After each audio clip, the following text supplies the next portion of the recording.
front table for your signs on. Yeah. See, precedent is placed. Oh, yeah. She's from down in my district. I wonder what that would do.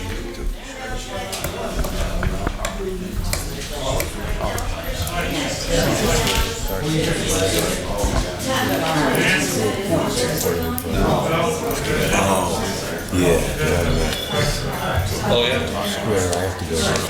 Any luck on any of these or no? I tried to visit her brother. Troublemaker you?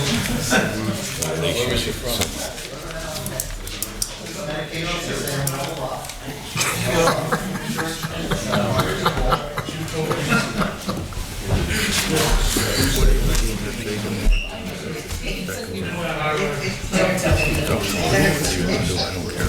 I'm good though. I guess that guy's here today, right? Supposed to be here. Must be that Jerry.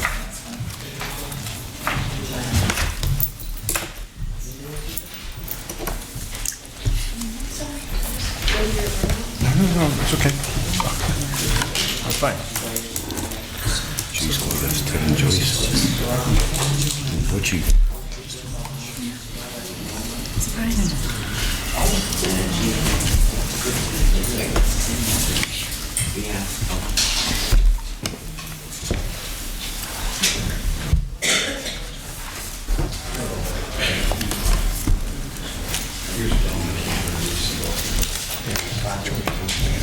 He is.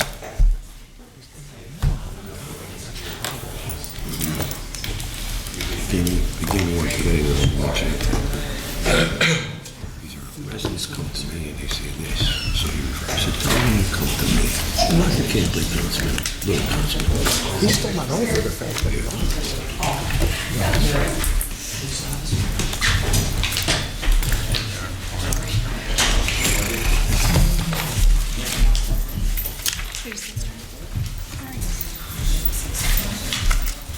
Please stand for the pledge.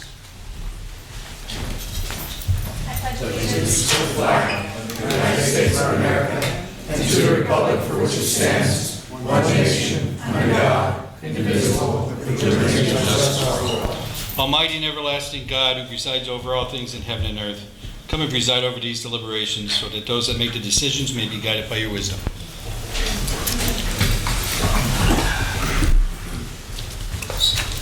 Okay, roll call, Mr. Barrett. Here. Mr. Velasco. Here. Mr. Merritt. Here. Mr. Brooks. Here. Ms. Gilbert. Present. Also in attendance tonight is Controller Darren Snyder, Administrator Ted Wampel, Deputy City Attorney Tim Henry, and Capital Projects Program Manager Joyce Zekowski, Assistant City Clerk Catherine Payne, and Administrative Assistant Lisa Sanfilippo. And also we have one of our interns, Jake, or is that? Jake DeMarsico. Okay, first is the welcome statement. Good evening and welcome to all. Tonight's meeting is a regular session of City Council. Please turn off all cell phones. According to the First Amendment, this meeting is a limited or designated public meeting, as all regular sessions of City Council are. The chairperson is the presiding officer of the meeting. As a City Council meeting, specific rules and procedures of council are followed. The list below are examples of important council rules. They are not intended to be a complete list. First, persons addressing the council shall limit their address to 5 minutes. Second, all remarks shall be addressed to the council as a body and not to any individual thereof. Third, no persons are allowed to address the council from beyond the rail, except the speaker at the dais or the podium who has the floor. Preservation of order. The chairperson shall preserve order and decorum, prevent attacks on personalities, or the impugning of members' motives. Points of order. The chairperson shall determine all points of order. Next, persons authorized to be within the council rail. No person except city officers or their representatives shall be permitted within the rail in front of the council during any meeting without the express permission of the council. Finally, in order to be heard by all here in attendance, as well as to be picked up by the microphones and recorders, when members of administration are speaking, please stand up and speak into a microphone. Council will speak into the microphones at the table. Before we continue, there are a couple of statements. First, by Mr. Ted Wampole, City Administrator.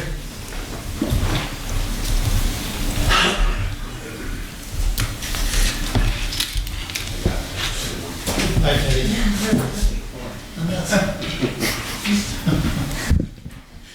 Good evening. Thank you for allowing me to address council and the public tonight. I asked for time tonight to address the main item on the agenda before you, and that is the long-term refinancing proposal. As you know, we initially presented this to you back at the beginning of the year, and our reason for doing so has not changed. After much consultation with our financial advisor and early intervention program partner, PFM, we have come to the conclusion that our best way forward is to structure our long-term debt in such a way that will allow us to achieve several goals. First, it provides us with much-needed cash flow relief. Keep in mind, if nothing is done, we face a $2 million increase in our debt service payment beginning next year, and that is unmanageable. Quite frankly, we can't afford to risk the financial implications to the city by not addressing this long-term albatross. Second, it provides for budget stability, since it levels the debt service payments going forward, helping us to do long-term budgeting and allowing us to more easily negotiate new collective bargaining agreements with our unions. And third, it allows us to begin the process of finally, after almost 20 years, replacing the rapidly deteriorating Solomon's Creek Wall and provide more secure protection for our residents and businesses in that section of the city. It is important to note that we did not arrive at this request without much deliberation and consultation with many important participants, from Senator Udicek and his office, and Representative Pashinsky and his office, to Representatives Marita Kelly and Jim Rose from DCED, and finally with the team from PFM. This was not and is not an easy decision. Make no mistake about that. It is a decision that is supported as well as it is criticized. I respect the opinions of those that would argue against our plan, but have not seen an alternative that provides us with the goals we previously mentioned. And there is no winning here. This decision was arrived at after careful study and debate over the past several months. But in the end, to us, it is the only decision that makes sense and gives us our best path forward.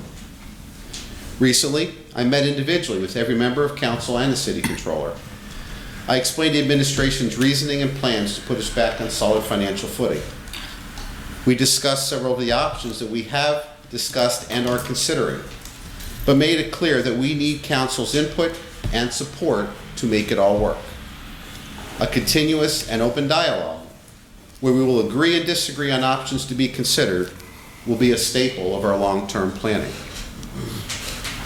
Working together, we can work better. Keep in mind, the long-term financing just gets us off of go. Once we have the stability of level debt payments going forward, we can then address the other two heads of this financial monster, the impending $2.4 million increase in our pension MMO and the structural issues of our budget. But make no mistake, without step one before you tonight, we will be unable to address the other two just as important issues. In other words, to use one of my overused analogies, you've heard me use in the past, there is no point worrying about paying the gas, water, and electric bill if we can't make the mortgage payment to stay in our house.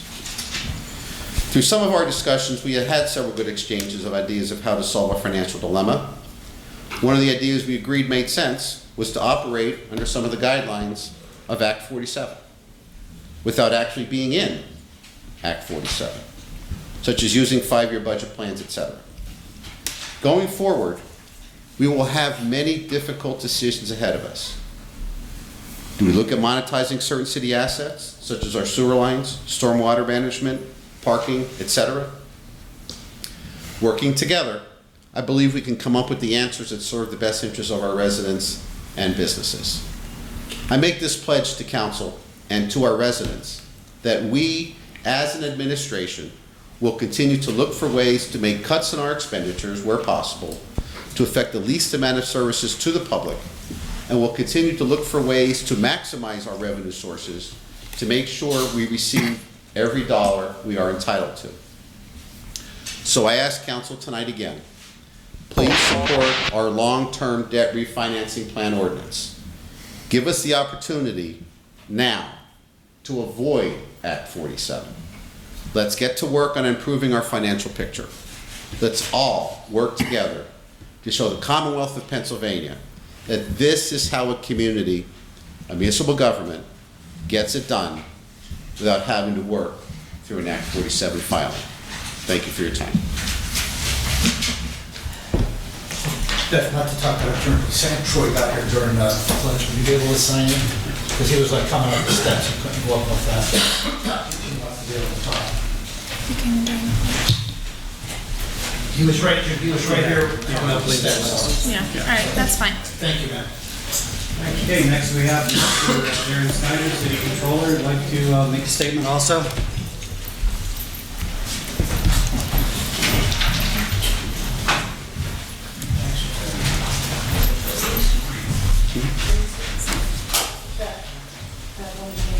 Mr. Snyder, step up to the podium, please step in for the microphone. We can see the microphone. He is big.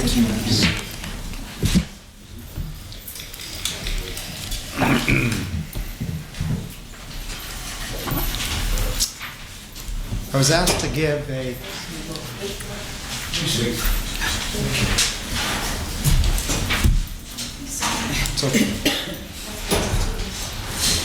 I was asked to give a brief statement this evening on my thoughts regarding the debt refinancing. And since I loathe public speaking, I will keep it brief. As I see it, we have three options this evening. Our first option is to table the decision, to refuse any type of financing. However, this option would prevent us from providing adequate flood protection to our citizens in South Wilkes-Barre. If it was my family living next to that wall, and if it was my children, I would find a way to fix it. Therefore, in my opinion, doing nothing is not an option. Second option is a long-term debt refinancing that brings our annual payments down to a manageable level. However, this option will increase our outstanding debt to just over $37 million. Option 3, a short-term refinancing package to help pay for the wall and give us some debt relief in the upcoming year. However, this option, after the initial year, increases our annual payments to over $8 million, and then close to that amount for the next 10 years, which is unattainable. As much as it pains me to endorse our financial advisor's recommendation of a long-term debt restructuring for our city, I believe it is the best option for stability. It is the best option for the foreseeable future that gives us the lowest debt payments.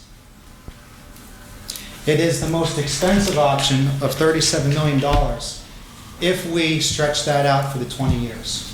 So I would suggest that along with our continued negotiations with our unions, that we look into the monetization of our city assets to try to pay down that debt as soon as possible so that the burden isn't on the taxpayer. Thank you.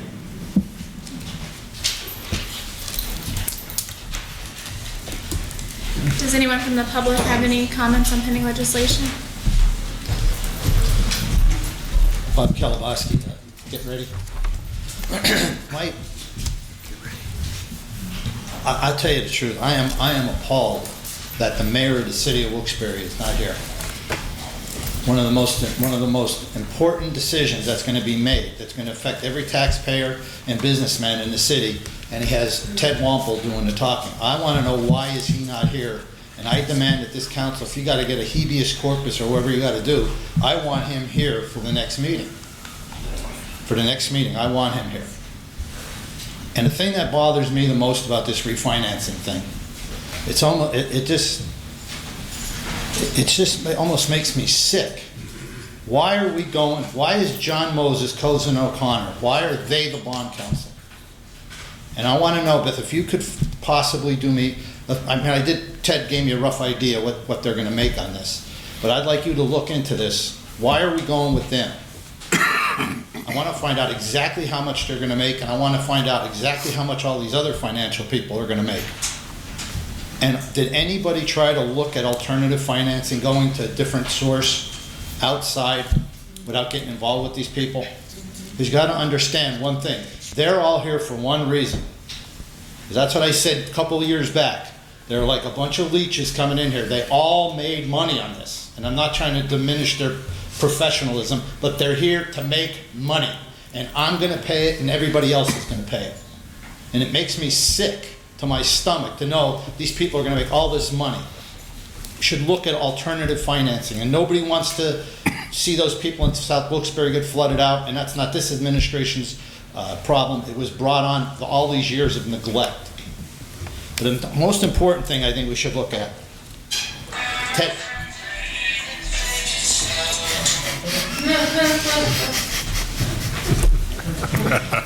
My watch commander. Tell him he's disturbing me. I was starting to dance. I didn't know my dance. Sorry, Bob. Okay. I forgot where I was. Yeah, in other words, nobody wants this. It's not this administration's fault. But like Ted brought a good point out, we want to negotiate. We want him to maybe work for less. Maybe we want you to work for less. What about the city officials? I'd like to see is do away with your buyouts. No more health care buyouts. Nothing. That's a start. Because like Ted said, let's work together. How do we ask the unions? And I was told by somebody who was in negotiations, the union said, Mayor, let's do this. You give up your $26,146 a year for health care, and let's start talking. He turned red and walked out of the meeting. And he's not here to counter that accusation, but that's what I was told that happened. And as you know, I've told people this in the past. The Tony George that we see running the city is not the Tony George that I helped get elected and other people. It was all the small people got him elected. Where is he tonight? He's not here. What we need to do is cut the mayor's salary, get rid of that health care, because why should these union people give anything when that's going on?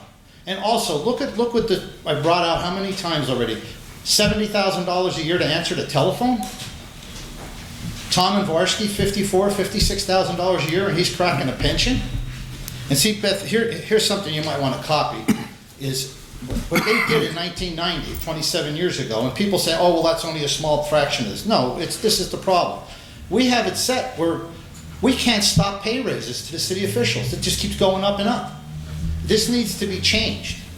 We cannot keep paying all this money out. And you want unions to give back, but yet look what happened with this administration. He got in here, you'd think he hit gas in this building and he could afford to pay all these, needs so much money here, just throw it away to all his contributors.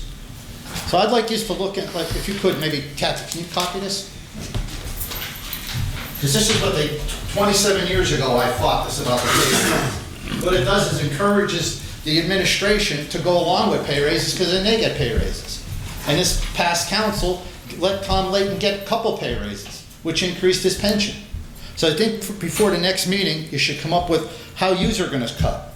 And like I seen you, Mike, talking to the administration, don't believe a word they're saying. The mayor is a compulsive liar. He's a liar. He lies. I can't even believe he doesn't just catch on fire. He lies so much. The man is a liar. You can't believe what comes out of this administration. And I guess I'll close on this. Why do we have to go with Cozen and O'Connor? Why do we have to go with these people? We know what they're gonna charge. I guess you'll be able to find out what they're gonna charge. Why don't we look at some other outside fencing at some other people for bond counsel that'll maybe do it cheaper? Because I had to dance, just a couple of seconds. You know, it really irks me about John Moses. Why him? Why him? Basically, this administration sold us out. So I tried to keep it peaceful tonight. I did dance. Your fault. Sorry, Bob. So, you know, look at what yous are going to do to cut your salaries. Look what you're going to do to help us save money. We can't keep doing it. And the main thing that really has people upset is that $26,146 a year for health care for the mayor. It's actually sickening. Any questions? Council did freeze their salary. Can you remember what year that was, Mr. Barrett? 13 years ago. 13 years ago. We've had a frozen salary. And to my knowledge, no one else currently well, this year they froze their salary. I'm not sure if that'll, continue going forward in administration, but. Right, I think Attorney Henry, is aware of this. The thing is, it'll keep going up.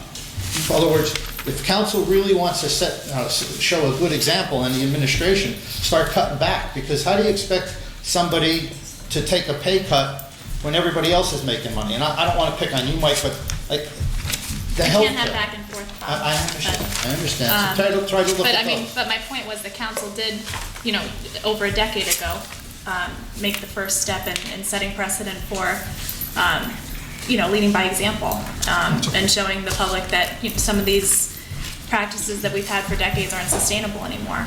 Correct, especially that pension thing. It has to. While we're going through this, we have to address that pension thing because it is destroying the city. Okay. Thank you, Bob. Thank you, Beth. Want me to dance? No, that's fine. Does anyone else wish to speak on pending legislation? Go ahead, Zach. Mr. Troy? Sam Troy. I just want to mention, maybe Ted, you can give me an answer on this. Why has Bob Casey been, both these bond issues are contingent upon, or let me reverse that.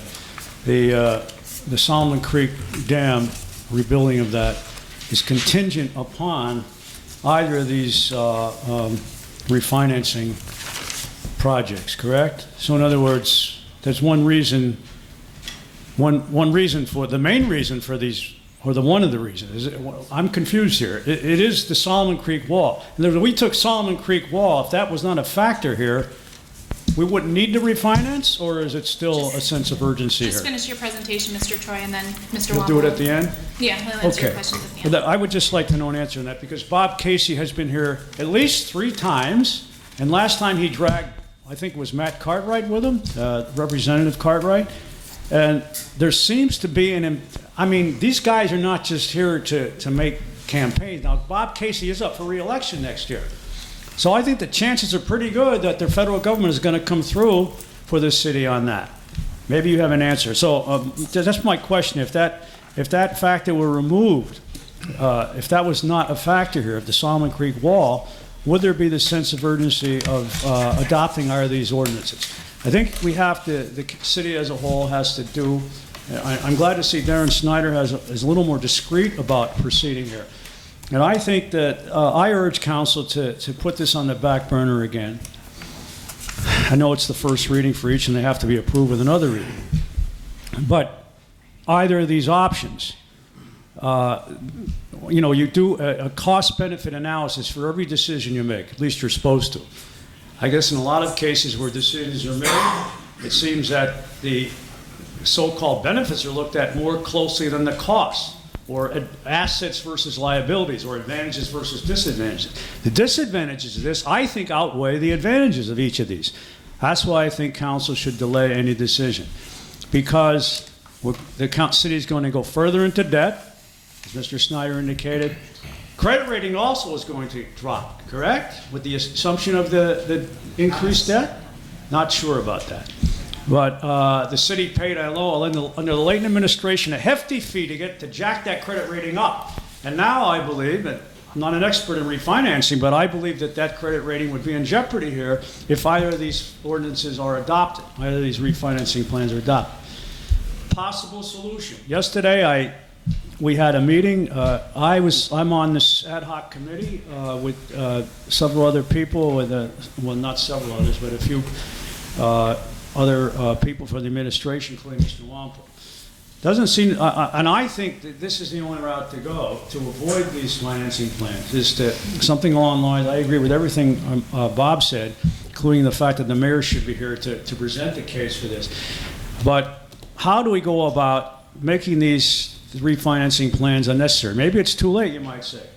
But council has not shown, in my estimation, all 5 of you guys should have been at this meeting yesterday. We're discussing revenue streams, potential revenue streams to get more money to come into the city. Now, off the table, unfortunately, in that discussion, off the table, the possible cuts in expenditures is off the table, which I don't agree to, but that's the nature of the committee. They don't want to discuss that. But in my estimation, in my view, this council, which has now been here for about a year and a half, which is some new people have been sworn on, and including the 2 incumbents been involved here in a year and a half, has really not taken up the issue of solving the city's impending financial crisis.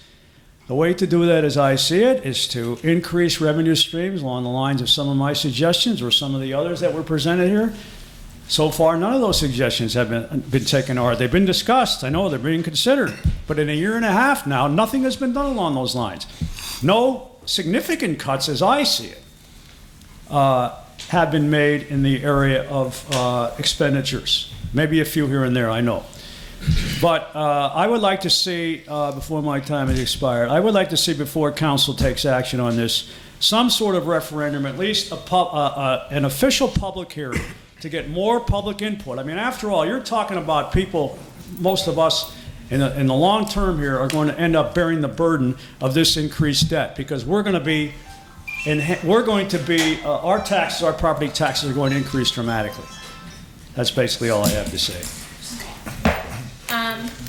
Just a couple of things to note. As far as the meeting yesterday, I don't think any member of council was made aware of that meeting. And we couldn't go either way because we'd violate a Sunshine Act. Yeah. What's that again? We'd violate a Sunshine Act. We can't go to those meetings.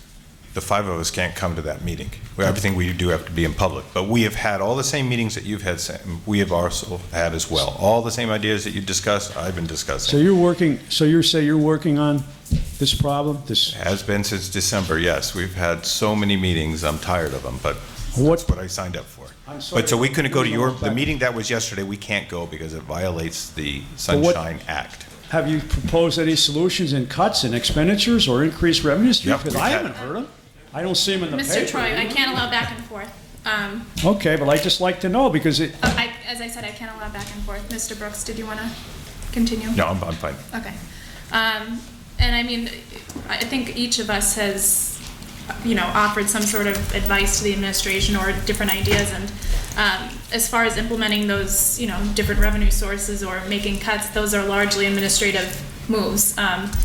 We operate in a strong mayor form of government, so council can't necessarily act on those ideas. As I said, that would be up to the administration to act on them. We can suggest them, but it's up to the administration to determine how they want to proceed with our ideas in that regard. okay. Yeah, go ahead. Mr. Troy? The first thing I do want to address is it's been brought up tonight multiple times. The mayor had every intention of being here tonight because of the refinancing ordinance that's on the agenda.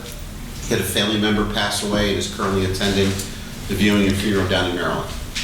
So I think we owe that a little bit of respect. Second thing is on the Revenue Improvement Committee. These are 3 ad hoc committees, this being one of them that was set up at the end of last year.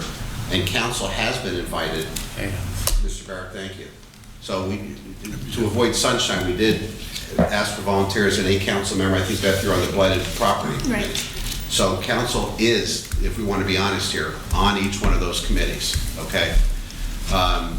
Why we're not addressing, Mr. Troy, the expenses is because, again, it's a revenue committee.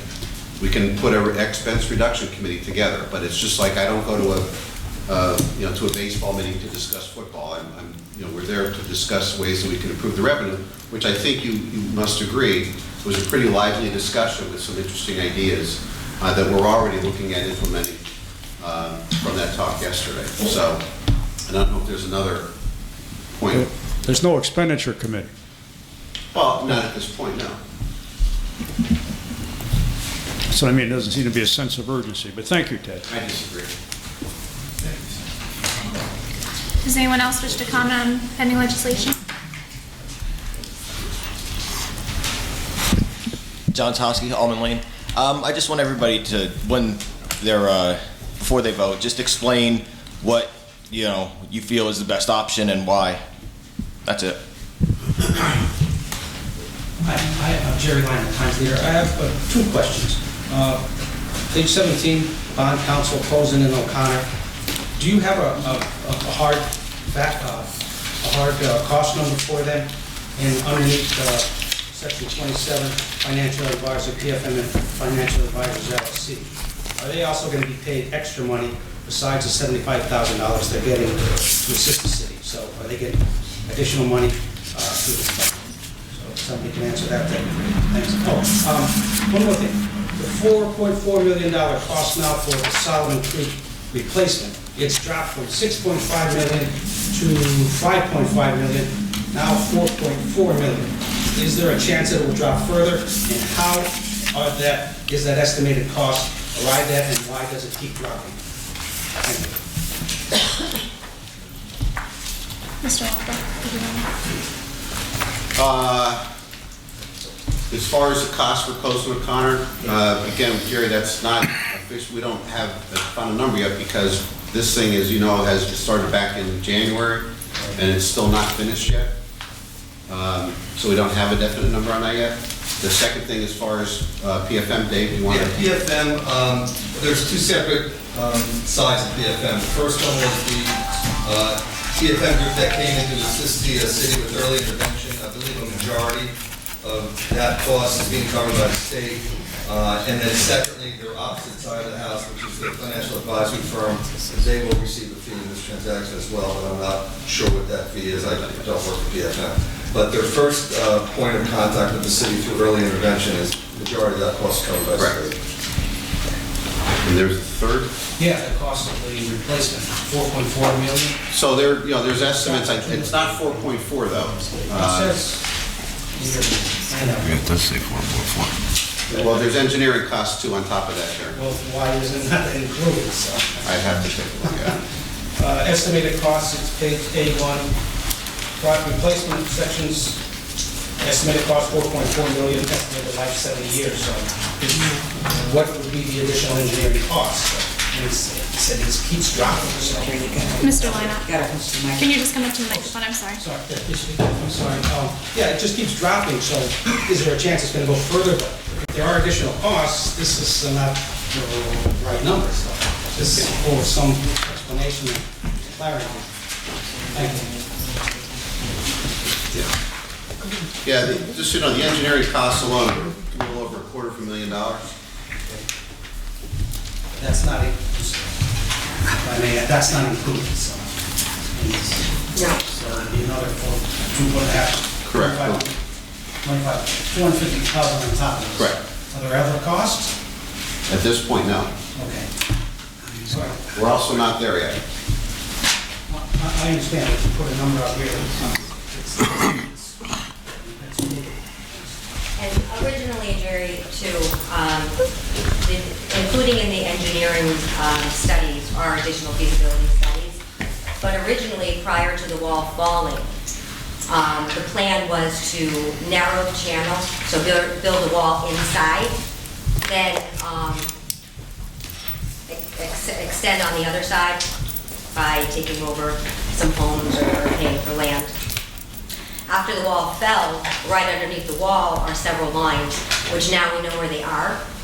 So those lines have to be moved. So now that one of our questions has been answered, we know what we need to do. So we need to now move those lines. We don't have to take over, pay people for their land.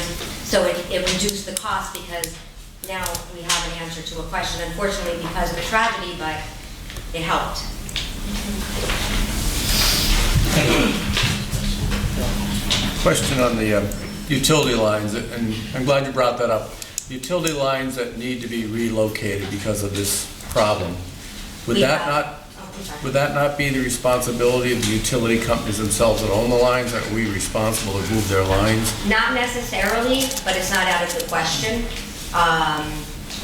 Not necessarily. I mean, they are budgeted in, but if we can get them to help, which is something Senator G-Tech's office said that they would help us do, we are going to have dialogue with them. We are going to have meetings with them.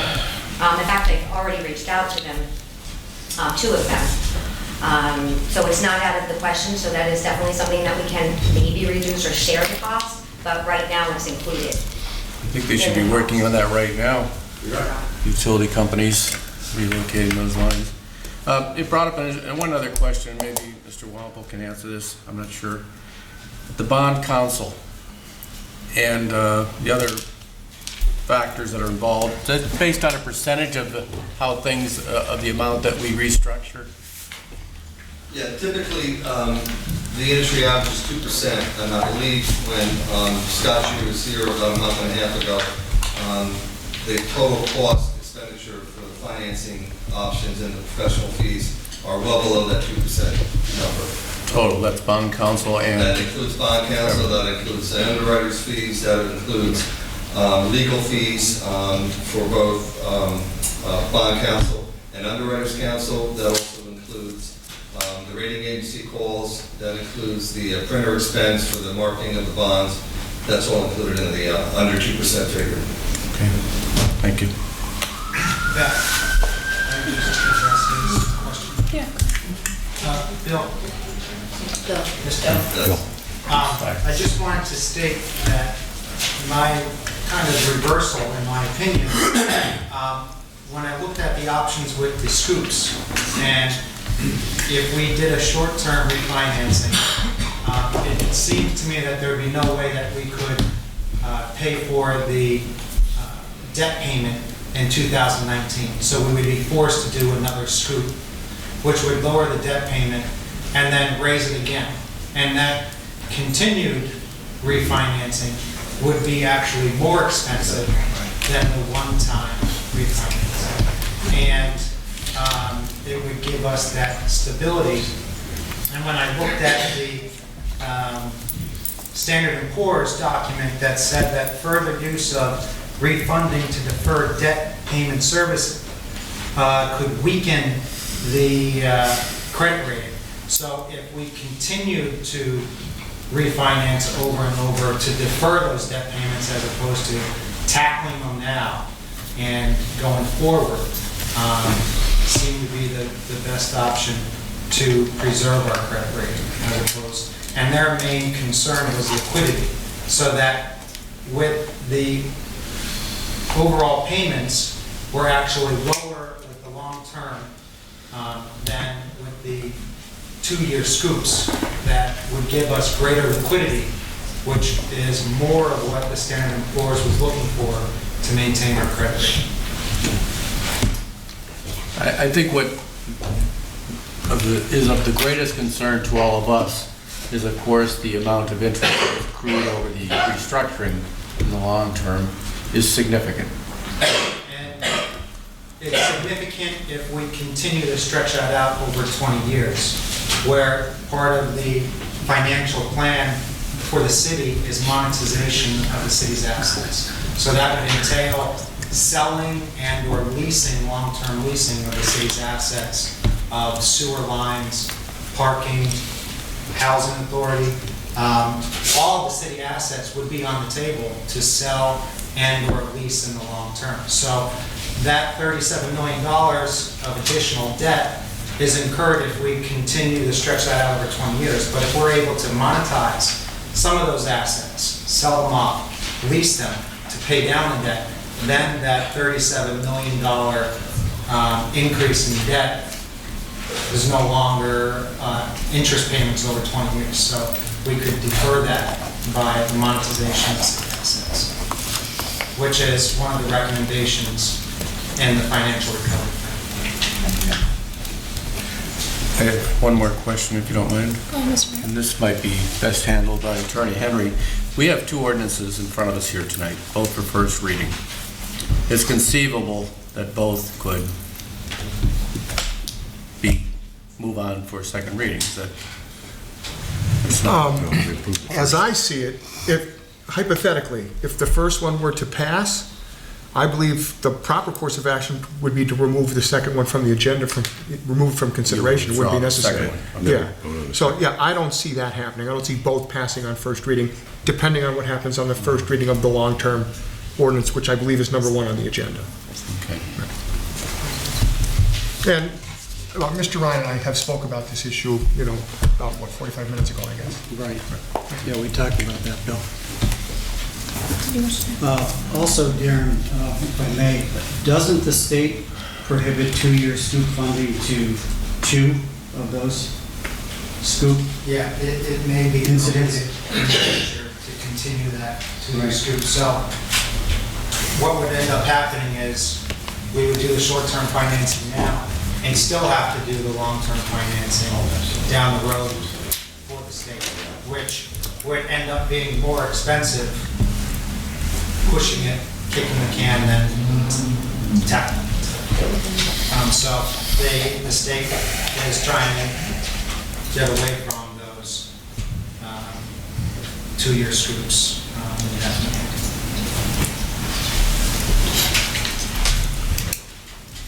Does anyone else wish to comment on pending legislation?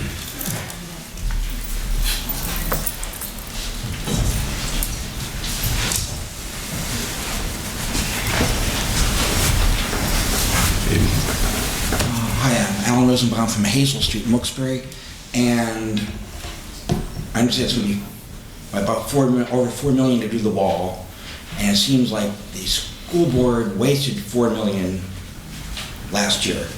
So the pool system, they're saying you want to say $40,000, is that right?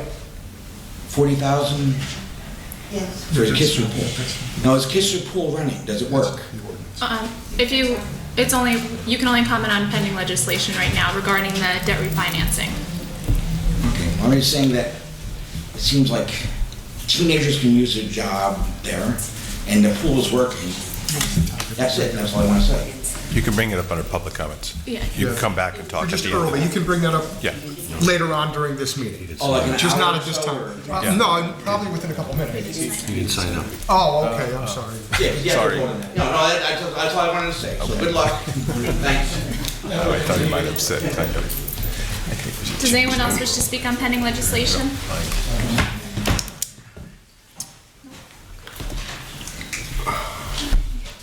Okay.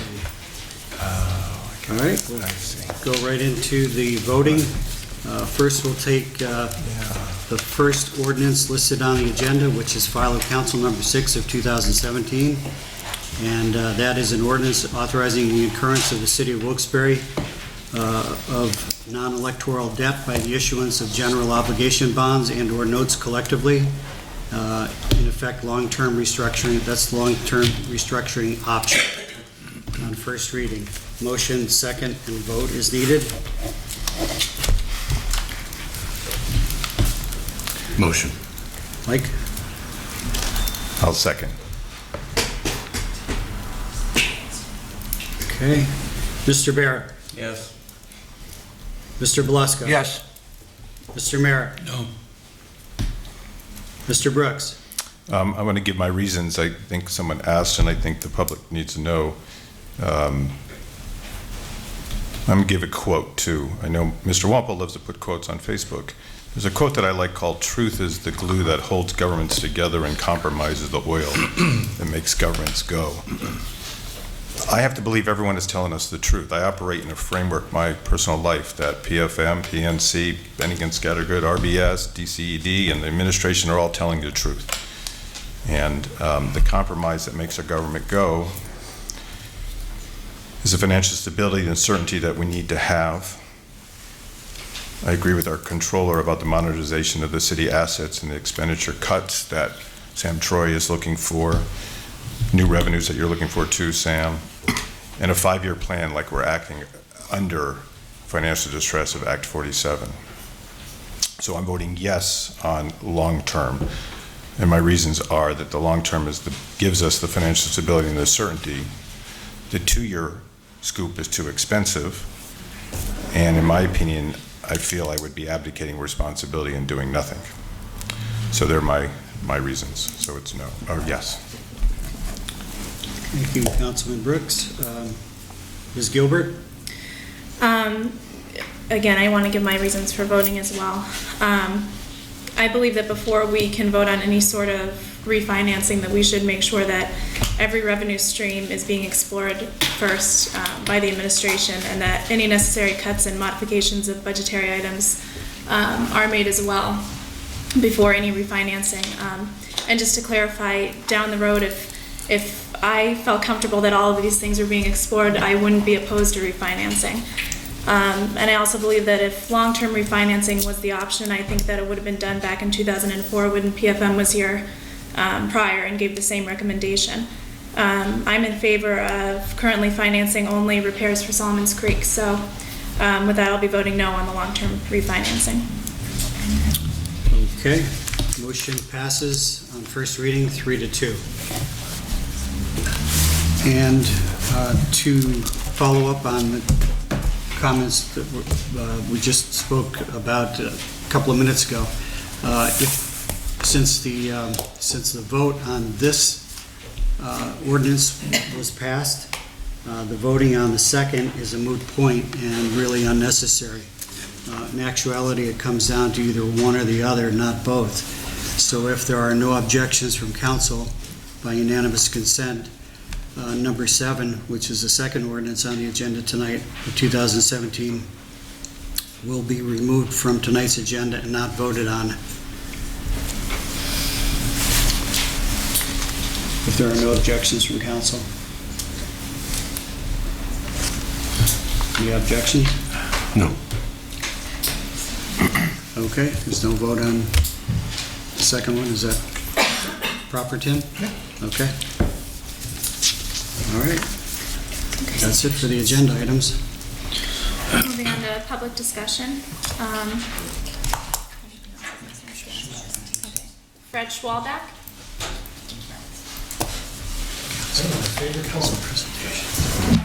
Evening. I came here tonight about a vacant lot at 39 Oak Street, Wilkes-Barre. On October the 18th, I happened to be at the courthouse. I inquired about the lot.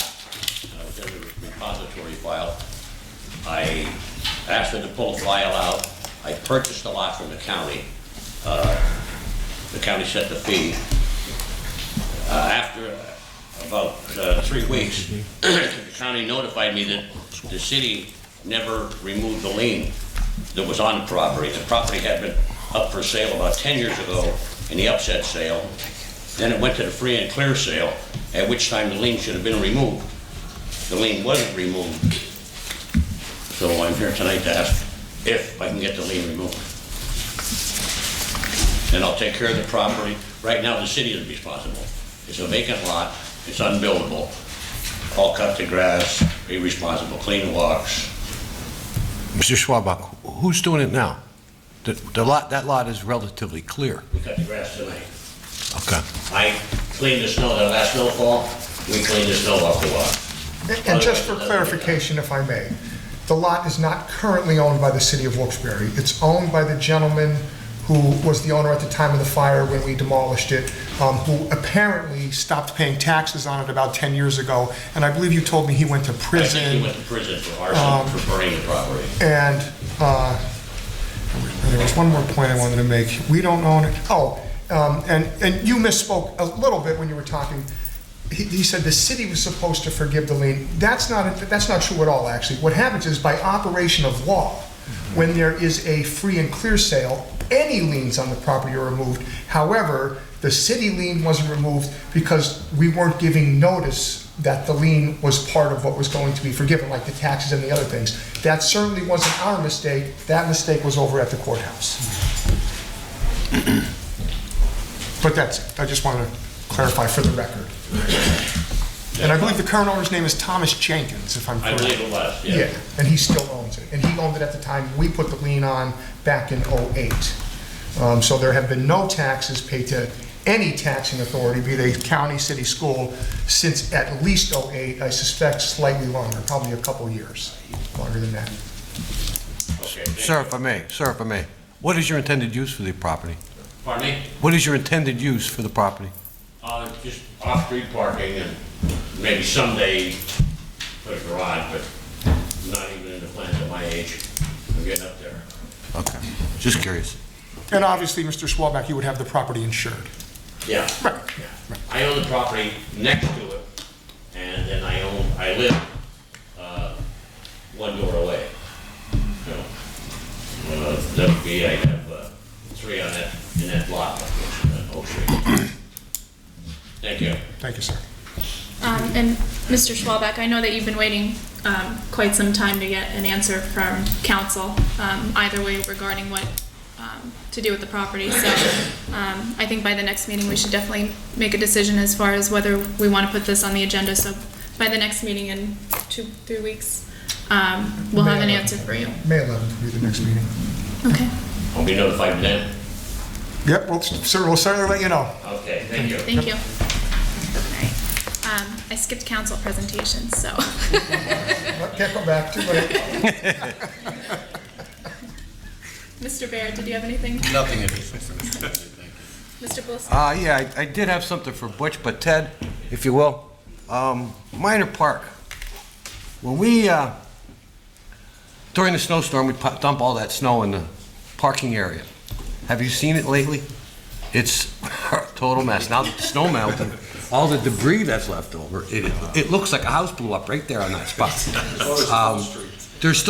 Right, I would imagine Cole Street's the same way. Yeah.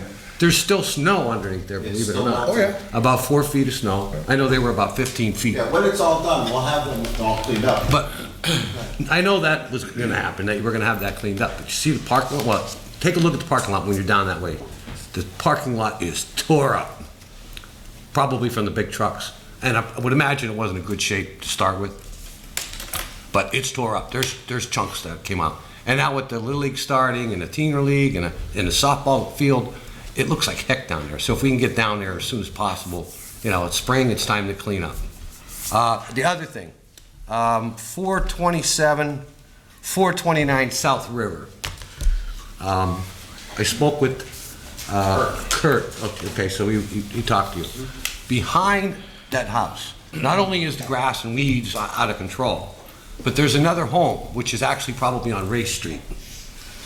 Well, it would be, right. Vagrants are in there. Kids are running around in there. It's a vacant home, again, on Race, so they're back-to-back homes. If we can get somebody down there and board it up, just for safety reasons, and maybe put this home on our demolition list for this summer, it really needs it. See what we can do. Thanks. That's all. Mr. Mayor? Just a little comment to Ted about the refinancing and committees on revenue streams. I know, Bill, you're on there, but if you do one on expenses, Ted, I would love to be on there and work with you on this, because my fear is we go ahead, we refinance, everybody gets complacent, and, oh, okay, the monkey's off our back kind of thing. But we need to aggressively work with the unions. I know they're in contracts till 2019, but we got to let them know how serious this is. And like my comments on Tuesday, I mean, paying firefighters $1,500 a year not to write parking tickets, health care for life for retired people. I mean, it's just unsustainable. So I would like to be a part of that if you would let me, and just give me some notice and I'll make the meetings. That's it. Thank you, Beth. Mr. Brooks? I just want to say, Mike, you're right. We're unsustainable. We have a government we can't afford. It's so sad that we paid 25 cents on the dollar for yesterday, and we can't do anything about it. And I just want everything on the table to, hopefully with our union contracts, we could do something about it. I just want to remind you, Ted, from yesterday at the Rolling Mill Hill, I forgot to send you the email. There was an RV that has electricity going to it on Bruce Lane, just off Blackman Street, and then 103 101 Jones Street, a double block, has so many pigeons in it that it's like Alfred Hitchcock's The Birds. Okay, okay, you did. Thanks. Ted, just two things for you. Park Place, that's the old Park Place building on the corner of East South and Park Ave. I haven't gotten an update on it yet. When you get a chance, can you just shoot me an email on that? And also, I know it was on the radar for demolition. It's the triple block on East Northampton Street. If you're going down the hill near the corner of Park Ave, I don't have the numbers off the top of my head, but you'll know what I mean if you look on the left-hand side if you're going down the hill. Can we just get an update on that to see if that's still on the radar and if we can move that along? That's all. Thank you. Okay, back to public comment. John Nargoski.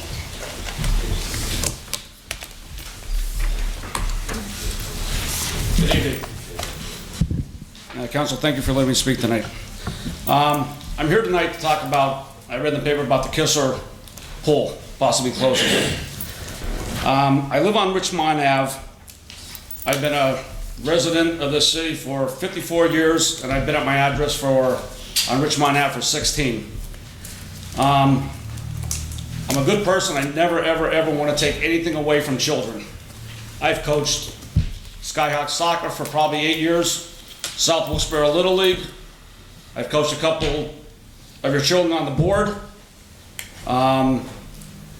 I'm going into my 12th year as assistant soccer coach at Myers High School varsity boys soccer, and I also help out with the girls soccer. Just to give you a little background,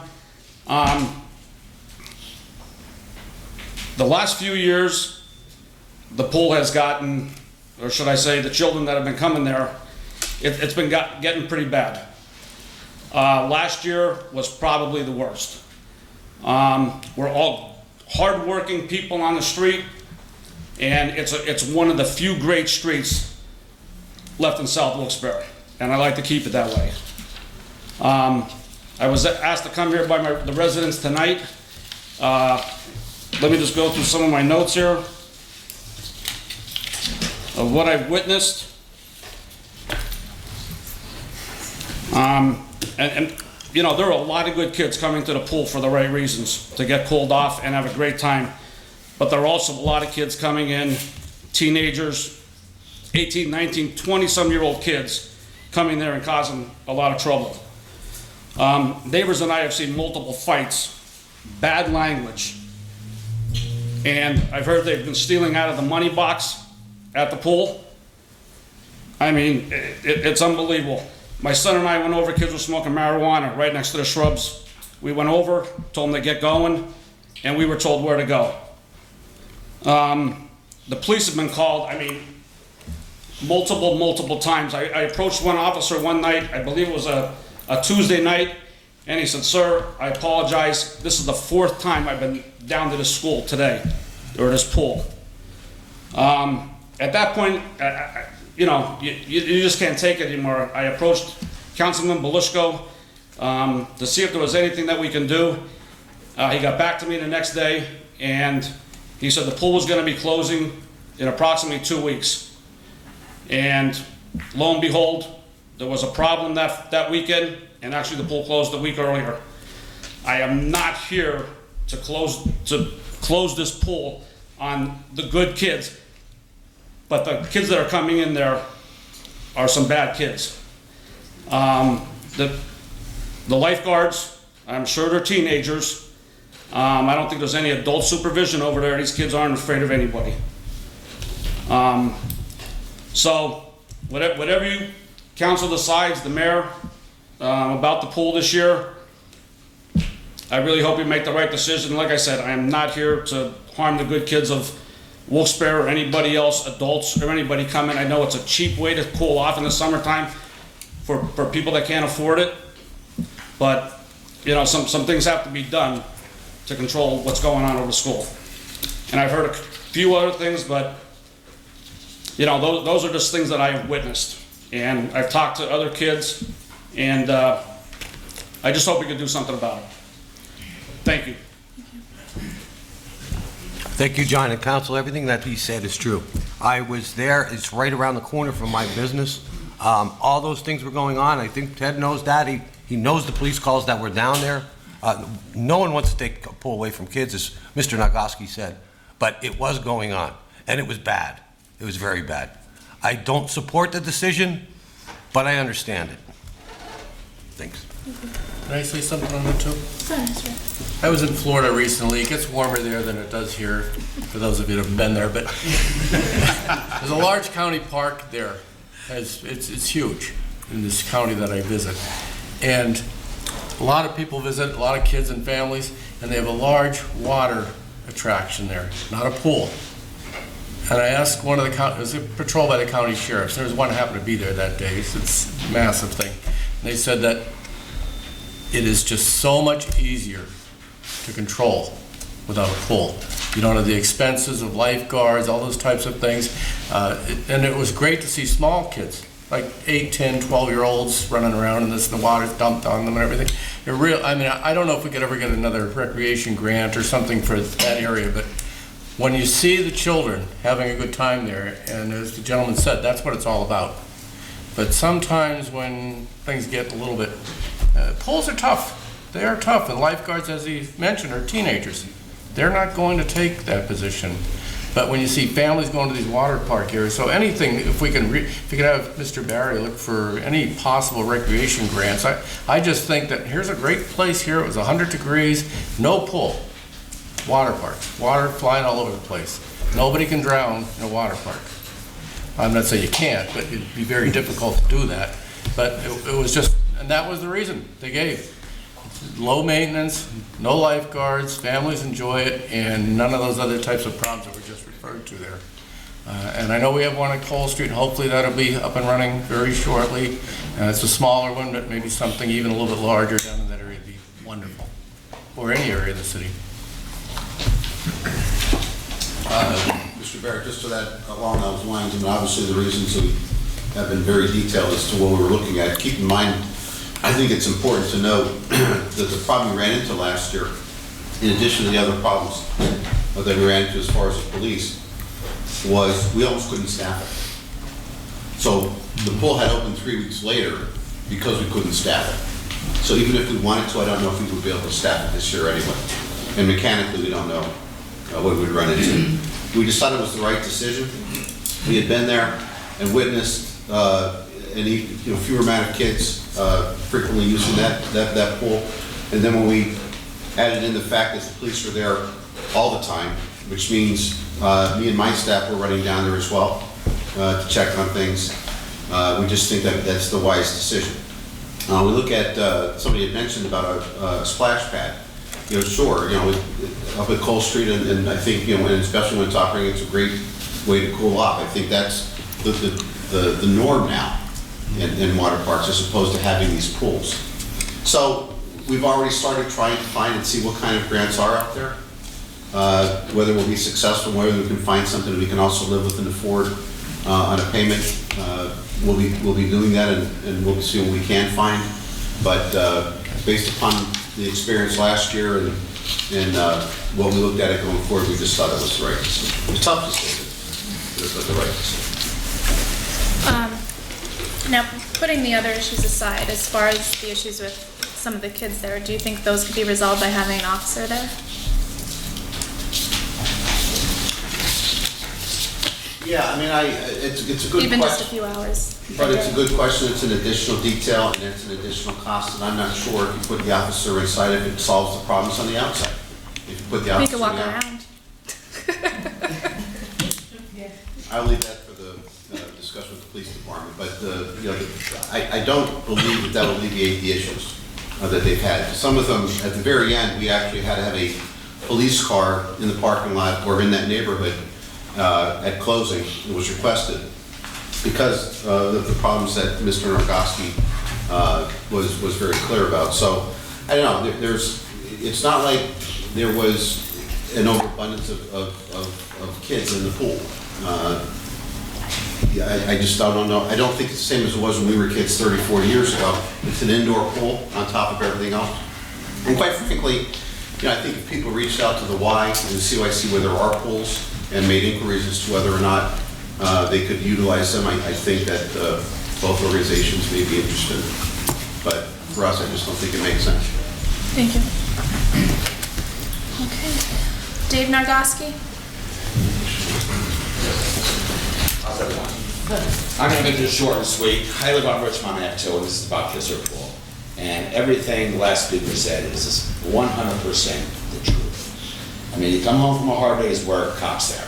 Kids won't let you get down to your house, standing in the middle of the street. You say something to them, they just tell you what to do. You know, you can't say a word to them. You'll end up with a rock through a windshield, a rock through your house window, whatever. But everything the last speaker said is 100% truth.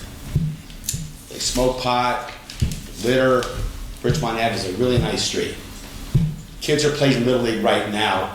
When that pool is open, there's hundreds of kids at that Little League. You know, and you have these, and it's a shame, because there are good kids that go to that pool. But there's a whole bunch of more bad ones that hang out front. That's all I have to say. Thank you. Thank you, Dave. Judy Comiskey? Is your phone on? It is. Yes, which I do apologize for my phone. I turned the ringer off, but my alarm went off, so I do apologize for that. This is my first time at the meeting, and I'm happy to be here to see what's going on and how this works. So far, I agree that the mayor should be at the meetings. I think that this is, what you discuss is very important, and now we're talking about financial things going, long-term debt and restructuring and just all of these decisions. And I do support that the mayor should be here. The reason that I'm attending this evening is to invite everybody. My name is Judy Comiskey, and my brother was murdered 2 years on Willow Street, Donald Bachman. And we're having a vigil for him April 30th. It'll be 2 years, May 1st. The murder is still unsolved, but I'm having a vigil on Public Square, April 30th at 5 o'clock. It's not this Sunday, but it's the following Sunday. And I just wanted to personally extend an invitation to the council members, Wilkes-Barre Police Force, and the rest of the city. Okay. And my opinion on the pool is we cannot afford the pool with everything else that is going on. I just think that that's just too much of an expense, and I understand, about taking it away from the kids, but I don't think we can afford it. And that's all I have. Thank you. Thank you. Okay. Jim Walsh?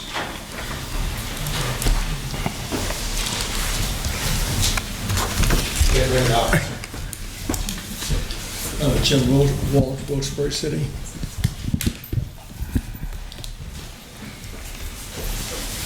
I want to address the council chairwoman, Beth Gilbert, with a question. I ask that your response not be deducted from my time. What is the reason or reasons not to extend the citizens an increase of 2 minutes in addressing council when council members have unlimited time? Where does the freedom of speech become restrictive under our Constitution for we, the citizens, as opposed to the members of the council? To please answer that question, why have you refused to increase the minutes to 2 minutes? Finish your presentation and then I'll answer your question, Mr. Walsh. What's that? Finish your presentation and then I'll answer your question. Well, why can't you answer the question now then? Just finish your presentation and I can answer it after your presentation. I concur with Bob Kadlubowski with regard to the council members and the mayor with their increase in salaries and what have you. I consider it to be overpaid and underworked. That's the way it comes across to me. Because our city is going downhill. In fact, our whole country is. It's evident. Debt after debt after debt after debt. Where is there the sensibility and the intelligence to recognize when you're going beyond your means? If I ran my home that way, it'd be falling apart. I'd be in debt up to my ears. I don't owe a penny. Because they take pride. And I wish the city would do the same. And I concur too with Mr. Kajbowski in regards to the mayor. To me, his absence shows a lack of interest in the city and the citizens and what they have to say. I don't agree with that. To me, that's a slap in the face to we the people who elected him to office to serve. And it applies to all of you. You're here to serve us, not to squander. We deserve more than that. During the snowstorm, I understand that's an unfortunate thing, that there's an increase in debt, that those things happen. But during that snowstorm, I had a snow pile in front of my home like everybody else, and I dug it out. My son helped me. And that was 20 inches deep. And I looked over in front of across the street one day, and I had snow piled 3 feet high in front of my house, and I had to dig my car out after I dug it out of the laundry across the street. So I put it over there before the snow, so the street cleaners would be able to clean the street. But this house across the street from me, the city comes out and with the big loader, takes the snow out from in front of his house. You know where they were putting it? In front of my house. That's where they were putting it. And I said, what's going on here? And there were 3 or 4 young boys helping the man that was doing the snow. And they started getting in an argument with me. But I understand these people who across the street have political connections. But to take the snow, instead of putting it in the big vacant lot next to their home, where the sanitary laundry used to be, they're putting it in front of my home. And I had to dig it out. At age 92 years old, I was digging that out. And I dug my car out of the laundry. That's not right. These political favors, I don't care for them. It should be on its merit, not who you know and how, and whatever else. And I still believe strongly that the mayor should be here. He should show that his presence here is an interest in what's going on in the city with his citizens. He owes that to us. I see my time is up, and I'll stay within that. But I hope you will answer my question. As chair, I control the meeting, but if council wanted to pass a resolution to extend time for speakers, that would be up to all of council. That wouldn't just be up to me. And as far as, council meetings go, it is a limited public meeting, meaning that the public only has a certain amount of time to speak, and it's 5 minutes in our case. And I think for most people that proves to be efficient, and they're able to get their point across effectively. And just, for comparison's sake, the school board's was 3 minutes for the longest time, and they just upped theirs to 5. So there are even other venues that have a shorter speaking time than we do. And I think, as I said, I think 5 minutes is efficient, and I think it's good for people to get their point across. Don't compare it with other venues. Do it with what's going on here. Never mind those other ones. Here's where your interest should be, not the other ones. I can't allow back and forth. I was just answering your question. Does no, anyone else? you know what it boils down to? Mr. You won't admit it, but this is what it boils down to. You want to get out of here in an hour's time. You don't want to be here in the I extra. can't allow back and forth, Mr. Walsh. That's because these Mr. Walsh. meetings don't go much longer than an hour. And first, you know, wrap the gavel, meeting adjourned, and out everybody goes. Okay. So let's reconsider 2 more minutes. Does anyone And then there are times Mr. even Walsh, you- I can't. She's been more than accommodating. What's that? She's been more than accommodating, okay? There's no back and forth after your comments.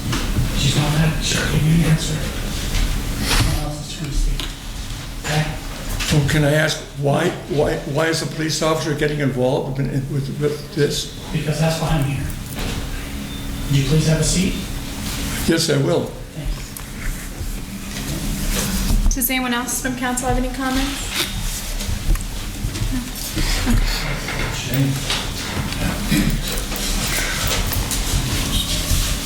Angel Giroux? Angel Giroux, founder and executive director of Salsa Spanish American Shipping Hall. I'm going to take the opposite approach on the Kissel Pool. Yeah, we can close it down and go down where you go, and then the problem gets there, then we'll close that down and go elsewhere. So let me get this right. We're not going to punish the good kids because the bad kids are making decisions for us. Here's an idea. Why don't we start working with the community again? If this pool is underused, then let's bring community other projects into it. Again, what is taking so hard for the city to work with community projects? We have an epidemic of heroin. We have more homeless. We have gang activities, and the idea is now to close more places where kids can go so we can make sure they're safe from this. Understand this, it works 2 ways when you have pools like this. Not only is it good for the family, it's good for the kids, but it's good intel too. You get to see where the problem kids go to or not go to. So it's not the problems of kids that we need better coordination. Again, I know every city has a 4 or 5 year plan. Where was the 4 year plan for this pool, knowing that this would happen?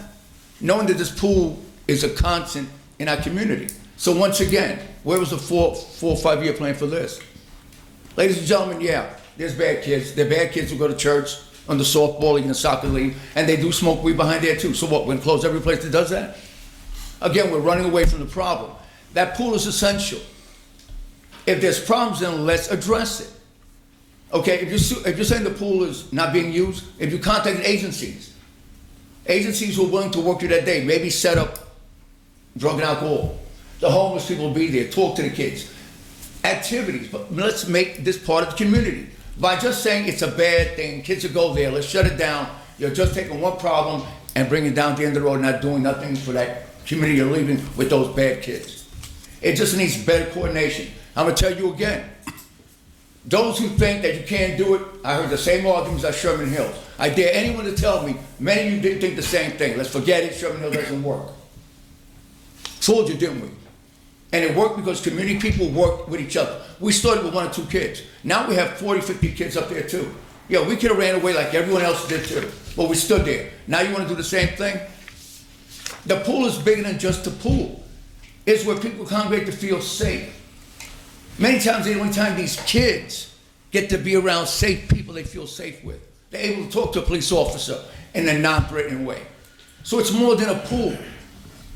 See, so those of us who work in the community, we see this pool as more than just what you think it is, a place to go bathe. It's a safe place for a lot of these kids and parents. So again, let's coordinate it. If it's 5, 7 days, let's make it 2 days. Then those days we have it open, coordinate with the city workers, have human services, drug and alcohol, domestic violence, set tables there, support you. They're willing to work programs with you. CEO, if you tell them during the summertime, will bring sandwiches to the places. That will attract people. But to say, let's close it down to these bad kids, all right, let's close down the schools. Let's close down churches. So, the bad kids that turn out bad ways is when adults forget the responsibility to the kids.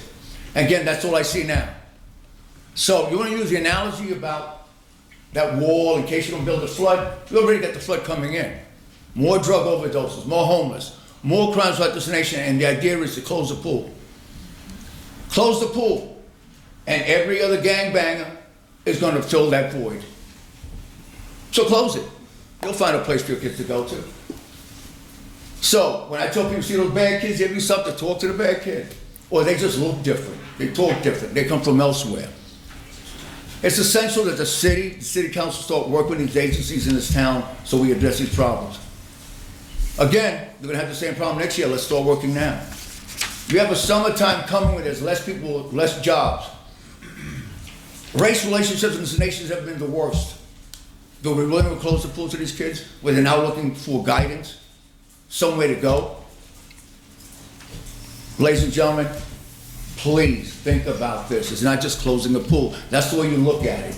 But again, you really don't ask committee members what they think, or church leaders have to deal with these issues at night. Don't forget, when this idea the pool's been closed, and I want to thank Mr. Wampley, as soon as I read the newspapers, we spent the weekend going to parks and talking, and meeting people in the community. So again, please think about that. And again, I can say that we met all the parks, and most of the parks that we have for the kids are great. There's one park, and Mr. Wampley, please, you need to address that. Mr. Bell Barrett, it falls in the district. It's one of the parks that the Housing Authority has. That park should be closed as of yesterday. And I implore the city attorney to look at it. There's a sliding board that goes down, and halfway down, it cuts half. The kid goes down there, it'll cut him in half. They have spikes around the place sticking up these kids. There's no swings. I ask you to look at this immediately, and please have that contact the Housing Authority, which you did. That park should not be open right now for those kids. So thank you once again. Please think very, very seriously about this. Thank you. Thank you, Mr. Giroux, for your comments. Yes. I concur with everything that you've said. My nephews live in South Wilkes-Barre, and they utilize the pool very frequently. And from going down to the pool, they're able to meet people from all different backgrounds and ethnicities and all different walks of life, and it helps to make them more well-rounded, in my opinion. And, you know, we constantly complain that there's not enough for kids to do around here. You know, there's nothing to do. Adults complain that there's nothing to do. And I think that we're getting rid of one of the things that we do have going for the city. I mean, there's not many cities around anymore that do have pools, as that has been stated earlier, and I think that that's one of our assets. And I think to eliminate something like that will certainly hurt our city, and I don't think it's going to help it at all. And I think the thing, if we knew how much something would cost, look, I know some private corporations willing to give the money up, but again, they're very limited, where it's gonna go to, who controls it. So again, if we have some idea, whether we have people willing to stand by, they wanna help, but as long as we don't have this connection, there's be no reason that City Hall and people are not reaching out to Human Services to find out how we can work together to make that pool useful. Again. Mr. Drew, I can't. Oh, so, thank you again. All right, thank you. Here's your paper, I want you to draw that up here, stop. Oh, thank you. John Sahoski.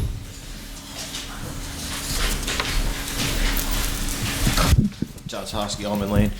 First thing, I'd just like the three guys who didn't answer before, just to explain your votes from before. Just basic, just give me an explanation why you felt that was the right way to vote. Angel saying about the pool, I mean, when I grew up, we at least had two pools, at least one on each, you know, kind of each on each side of the city. And now, you know, go from one and now nothing, it's, you know, only going to hurt the youth. I'm more concerned, though, about what the, we're going to lose park monitors with that, too. That's our best program. You know, I live right by Mayflower Park, and I can't leave my street without seeing Mayflower Park. And there's always kids there early, you know, later. There's kids all day. There's kids, you know, there's kids with those monitors, and I see the monitors playing with those kids. I just think that you got to find any way to work together to find that money to save that program. Council, you guys, I think the mayor, you know, mayor and council should give up benefits or something to help pay for that. We need the money from somewhere to pay for that. You can't justify taking benefit payouts and the city losing social services, especially with the kids. You know, with the kids at the parks, we don't have many programs where it's a constant and they're there every day to play with those kids and, you know, to keep an eye on those parks, which is a little bit more, you know, it's helpful. That's all I have. Thank you. Does anyone wish to comment? Mr. Barrett? John, thank you. I didn't say anything about the vote before, and to be quite candid with you and everyone else, I had mixed feelings about which way to go with this. I listened to what Mr. Wampel had to say, Mr. Snyder, and knowing what we know now from our financial advisors and consultants, we're looking at, I mean, I was a proponent of the short scoop. Actually, right up to just about now. But when we look at what's going to happen, in a year and a half. We're going to be refacing this again. And not only are we refacing that, our healthcare costs go up about 20% a year. That's the way it is. Our contracts are coming due with our collective bargaining agreements. And just as importantly, or even maybe even more important, our mandatory minimum obligation for our pension funds is going to jump dramatically. So a year and a half from now, 2 years from now, we're looking at the perfect storm where everything is going to come together. That we're going to have, even with the short scoop, we're going to have over an $8 million obligation for our debt. Our pension fund contributions are going to jump dramatically at about the same time. And all through that period, our healthcare costs are increasing. I'm not a big fan of stretching things out. Believe me, I've had very mixed feelings about this, and I understand your concerns about it. But when you start looking at the big picture and start looking down the road just a little bit and seeing everything coming together at one time, and I think Mr. Brooks might have said, and I think actually Mr. Merritt said, we're looking at a potential disaster here. Everything comes together. We don't want to go distressed. We don't want to go bankrupt. We want to be able to control our city the way it's supposed to be controlled, and not having somebody come in and telling us what we're going to do. When this officer retires, or his health care, I'm not picking on you just because you're standing 2 feet to my right, but you don't need to be worried about that. You need to be worried about doing what you do every day. They don't need to be worried about their health care or maybe a retiree or their pension, or whether we're going to be able to meet our obligations. Quite honestly, from everything we've seen and everybody we've spoken to and everybody that has discussed this for the last several months, that wasn't going to happen. Sure, we could buy out a year, we could etch out a year, and I was a proponent of doing that, but it's just delaying. It is delaying, and I don't like taking on this long-term obligation, but as Mr. Wampel said, we might not be able to stay in the house. We need to meet our obligations and also keep everything else running. It's not a decision that any of us took lightly. That's why there are 5 of us here. We all look at things differently. But again, we have a financial team put together with everyone that's involved here, from PFM, RBC, and everyone else, and of course PNC here, that are looking out for our best interests. And I think our controller here really made a very good point in a very small amount of time. I mean, he lives these numbers. This is what he does. And he sees the same thing. He sees everything coming together. And he is worried about it, I'm worried about it. We are all stakeholders in all of this. You, everyone here in this room, all of us. We need to make sure that we are doing as much as we can to prevent these things from happening. It's just not something that I took lightly, and no one here, and everyone shares the same concerns. And again, up until hours ago, days ago, maybe I felt differently. I've been looking at this, we've all been looking at it hour by hour by hour, talking to whoever we can, the experts, our financial advisors, our controller, our administrator, and our colleagues here. We want to do the right thing. We want to do what's best, and maybe there are other solutions that we can come up with in the meantime. And I'm hoping, and as Mr. Merritt said, we've got to make sure that we are living within our means. We just can't keep doing. Just because this may move forward doesn't mean that we can continue doing what we've been doing. So it's just not something that we took lightly. But thank you for your concern. We do appreciate that, and your suggestions as always. Thank you. Does anyone else from council wish to comment? John Rushton?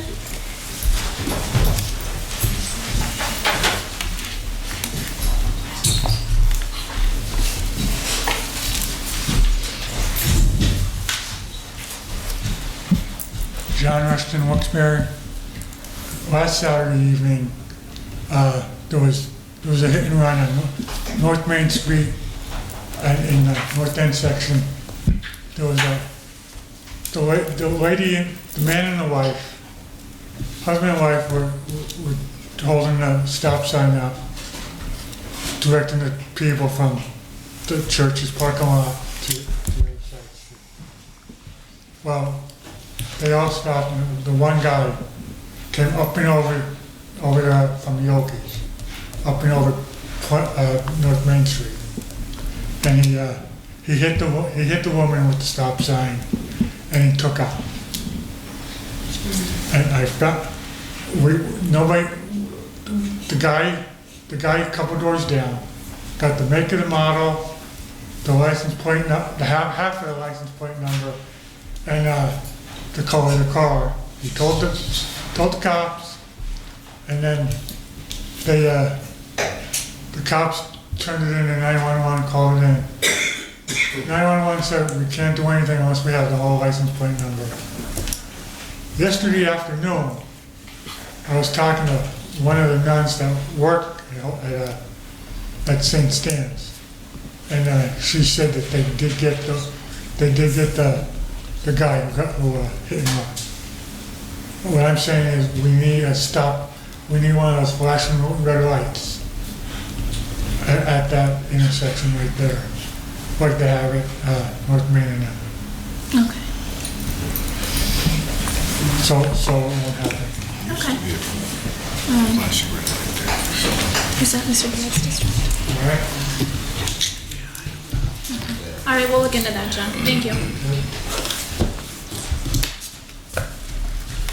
Okay, Bob Kabalowski? I'm back. I think something I failed to bring up, especially for the new members of council. You have time to look at this, but just so you know, this PFM group, these group of experts, these group of people who are going to make this city better, they're going to give us our recommendations, they're going to show us on the right path. We're here years ago, and we paid them $250,000. So why are we listening to these people again? How did this happen? I think before you vote on this thing the next time, you should look into PFM. And what did PFM do when they came in there? They raised every possible fee, tax, inspection fee, everything they could raise, they raised up. So here we are back with PFM and whoever else, and they already gave us the solutions. How did this happen? How are we this far in debt? What happened? And what are basically what's going to end up happening down the road? We're all going to pay for this. But these experts were paid $250,000. I think, Bill, you were here when they come in. $250,000. And what did they do? They were paid $1,000 a week to find out how they could get more money out of my pocket and everybody in this audience pocket. Why are we still dealing with these people? Why are we still dealing with them? And I think you should do some investigations into what else. Why are we dealing with them? I mean, none of this makes sense. And what I jokingly said, if this was the mafia, there'd be people that would be missing tomorrow, or would have been missing already. You can't run a corporation like this. If there were, like us, we're the stockholders, unfortunately, we're limited. We can't do, what could we do? Nothing. We have to sit here and pay and pay. And Ted, a thing that you brought up, and I think what irked a lot of people is, and I know it's bothering me, is the Kistler pool. We don't have money. We're going to save money. You're going to tell me that these band of thugs could outsmart him? You mean to tell me with how much money we're paying these police officers, $100,000 a year, and the sad thing about these police officers, they're making them sit in areas where they don't do nothing. And you're going to tell me they can't go down there and make 20 or 30 arrests? You make 20, 30, 40, 50 arrests down there, and you'll see all the little ducks get in line. And I think the thing that made me sick to my stomach is, you're going to say, well, you know, we're saving $40,000. Well, Ted, what about Embarski, $54,000? What about Carol Smith, $70,000 a year? What about the $26,046 for that thief for health care? And just so you know, and I've talked to you privately, and I tell you publicly, the guy that's running the city is not the guy that we helped get elected. He's bought and paid for. But you're going to tell me the Wilkes-Barre police can't go down there and address these thugs? I mean, I know these people, I don't know if they're still here from Richmond Ave. How about in front of my house today? They did a drug buy. But my tenant came in and told me it was too late for me to get the license number. Right around the corner, armed home invasion. Crime is down. Down in Poplar Inn, guy murdered, 3 people shot. Guy that shot the 3 people, they shot him at the Red Roof Inn. Gun battle right down the street from Mr. Walsh's house. And you're going to tell me we can't get the Wilkes-Barre police to go down there and address this? So how many of these good kids, there's probably hundreds of good kids because of 20 or 30 people, and we can't arrest them or have somebody down there? We have police officers sitting up at the Mayflower Park where nothing happens. They call them hotspots, and it's a waste of time. But I think what you should do is look at all them expenses the mayor just did with this job for Varsity. He's doing a job that the computer does. So why don't we cut all them jobs? Why don't we do that? And why don't we have the police, let the police uncuff the police and let them go down and arrest these people so these kids could swim? And to get back to PFM, why are we dealing with these people? Why don't you look, Beth, you're building your political career, take a good look at what they recommended and how did we end up in this? We're in worse shape now. We paid them $250,000 and now we're in worse shape. We shouldn't even have them here. How did we get... Pardon? Trying to get an answer for you, Bob, Oh, later thank you. after you're finished. You're very kind. So anyway, I guess that's about it. Mr. Wampel, did you want to answer that regarding PFM? I'm not sure I understand the question. Well, see, Ted, when Tom Layton came in, Brody let us $10.5 million in debt. But it also was Tom Layton who put the city in debt as council chairman by putting the city in bankruptcy because they wouldn't give him a tax anticipation note. That cost us like $500,000. That's where the beginning of the end started. But then what happened is we paid PFM $250,000, and what did they do? They come in and raised everybody's fees up, everything they could possibly raise up, they raised up. And basically what I'm saying is, why are we dealing with these people who showed us what to do the last time, that cost the taxpayers all this money, and now we're back for them to tell us what to do again? And I don't think they know what they're doing. Well, to answer the statements you made going back 10, 12, 13, 14 years ago, whatever it was, I wasn't here. Well, I'm telling you. Well, but hang on.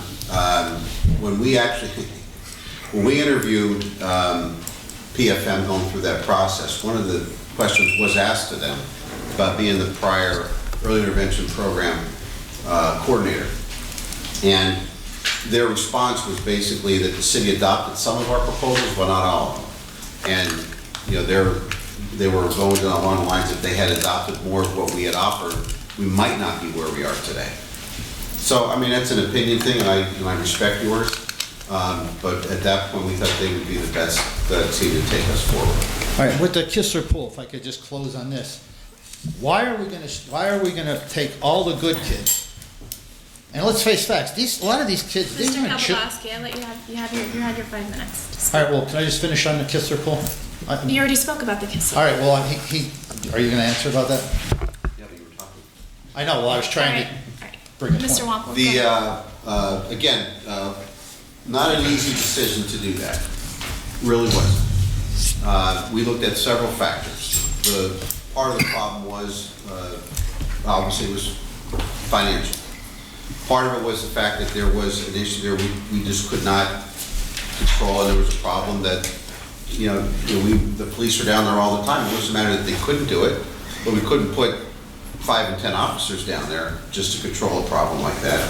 But in addition, I don't want to understate the fact that last year we couldn't open the pool on time because we couldn't staff it. Not that the city couldn't staff it. We went all over to CYC, the Y, posted ads. We couldn't get enough lifeguards. So that all factored into the fact that if you say hundreds of kids, I was down there on multiple occasions. It may have been a handful. There was just not that many kids in the pool. Well, I'll close on this. Give John Moses enough money, he'll be down there in a bathing suit. Okay. You'll think he's in Cuba. Is Sam Troy still here? Tony Mathis?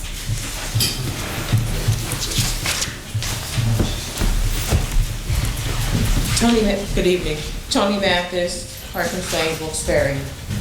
My first issue is the Kisser Pool. A community effort is required to work on a solution for Kisser Pool. Have you reached out to any adults that are lifeguards? You can't put kids in charge of kids and not have any adults overlooking kids. That's where the problem, because I work with kids, and when you have kids working with kids, they all have the same concept. And also, you're gonna need other community activities to supplement its closing. Do you have any idea of what type of activities you plan to supplement the closing of the pool? And sincere condolences to the mayor and his family and his time of grief. but going forward, he should keep this in mind. It is very disheartening that Mayor Tony George is not present at city council meetings. When he was running for mayor, he made his presence known, but since elected, he chooses not to attend. His presence should be required since he is the city's leader. How can you build a community relationship when you are a no-show? When election time comes around, we will remember this if he chooses to run for re-election. How can the citizens of this city expect the city administrators to be present and answer questions at the meetings when the mayor does not do so? Mr. Mayor needs to put on his big boy pants, face the citizens, and answer our questions face to face. Make your presence known and give us the respect that we as taxpayers deserve.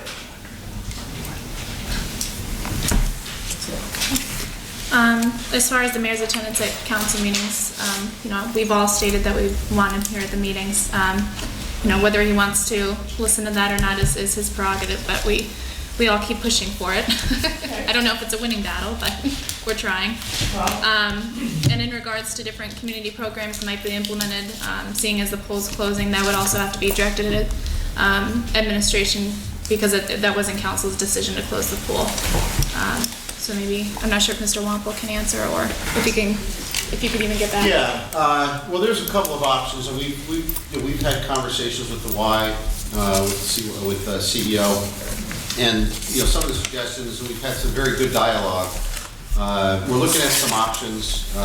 It's a little premature at this point to see if they'll come to fruition, but if not, I look at it this way. You're right about with the parents. Part of the problem was with parents not being at the pool. To get parental lifeguards, and again, to pay them even more than what we pay the current lifeguards. Can I make a suggestion? Have you reached out to the different organizations in the communities and at the churches to find out if there are anyone that's willing to volunteer their time for that? I'm glad you said that, because next on my list, one of the things we had talked about today was, again, if the city can't find a way to staff the playgrounds, there's enough, Angel left, I think. There's enough organizations in this area volunteering that I think may want to start thinking about doing that. The churches, there are churches in all areas by these playgrounds that could certainly pick up, and again, everybody needs clearances, we get all that. There's neighborhood organizations in every corner of the city by every one of these playgrounds that could also look at that as adopting that as one of their programs, perhaps. So there's enough opportunities out there in addition to the city always paying to do these programs. Perhaps some of these organizations could do that as well. And have you checked with the public library as well? Well, the Oscar was there, so. Yeah, actually, last night, Rolling Mill Hill in our neighborhood, the library that's on Stanton Street came, and a couple of people volunteered to read to the children. So I encourage you too. You can walk around the corner and help there. Oh, I already have my clearances and everything, so good. I'm fine. See Rebecca Schmidt. Thank you. Yeah. Thank you. Motion to adjourn?